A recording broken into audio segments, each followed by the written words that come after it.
अस्सलाम वालेकुम।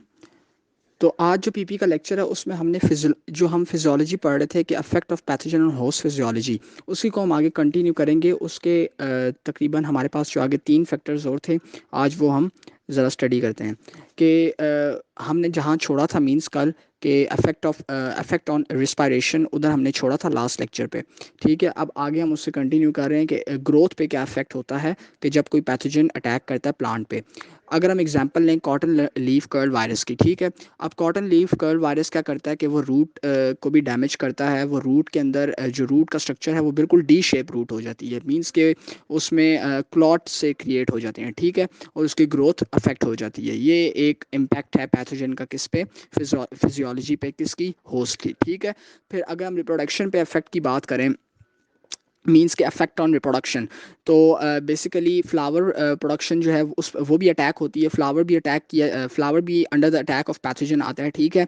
अगर हम बात करें टिलिशिया इंडिका, कर्नल बंट, ठीक है, ये बेसिकली आता है वीट के ऊपर, सही है। ये ब्लैक पाउडर अपीयर होता है वीट के जो सीड है उसके अंदर, कर्नल जो है उसके अंदर से, ठीक है। आम रूटीन में मींस जो नॉर्मल कंडीशंस होती हैं उसमें अगर हम वीट का जो ग्रेन है उसको तोड़ें तो उसके अंदर से एक वाइट सा फ्लूइड निकलेगा, ठीक है। तो अगर जब उस पे ये टिलिशिया इंडिका आता है तो मींस ये उसको अफेक्ट करता है और उसके अंदर से ब्लैक पाउडर सा अपीयर होता है, ये डिजीज़ है, ठीक है। फिर अगर हम बात करें, इसको हम कर्नल बंट भी कहते हैं, और ये इंडिया के अंदर थी, कर्नाटका स्टेट के अंदर, तो वहाँ से इसका नाम पड़ा कर्नल बंट, ठीक है। तो अगर दूसरी की आगे हम बात करें आगे, तो स्टिलैगो मेडिस, ठीक है, ये एक स्मट फंजाई है।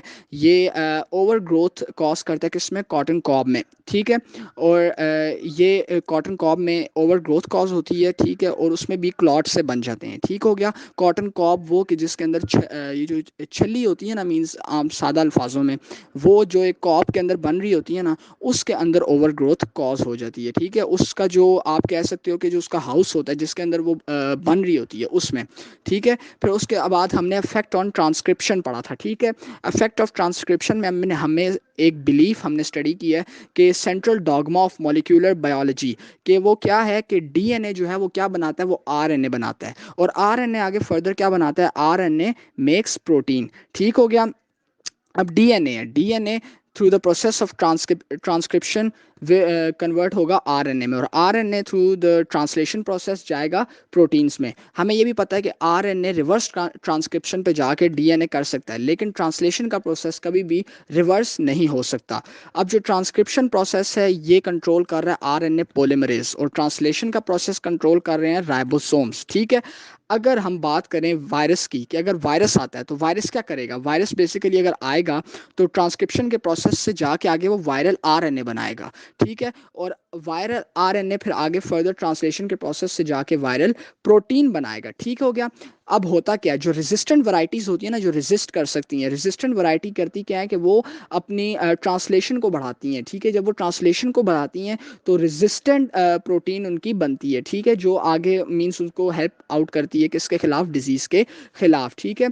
अब पैथोजन का एक विरुलेंट फैक्टर भी होता है, ठीक है, कि वो इंटेंसिटी ऑफ डिजीज़ उसके अंदर क्या है, ठीक है।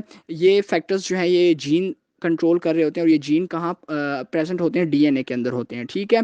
और ये वो जीन्स हैं जो एक ऐसा प्रोडक्ट प्रोड्यूस करते हैं जो होस्ट की फिजियोलॉजी को डिस्टर्ब करता है। इसमें कुछ एक्वायर्ड करेक्टर्स होते हैं जो डिस्टर्ब करते हैं होस्ट की फिजियोलॉजी को, ठीक है। अगर इन जीन्स में म्यूटेशन हो जाए, ठीक है, तो फिर ये विरुलेंस से ए विरुलेंस हो जाएंगे। तो ये था हमारा आज का मीन्स ये लेक्चर जिसमें हमने फिजियोलॉजी को कंप्लीट कर लिया है, ठीक है। होप सो कि ये क्लियर हुआ होगा।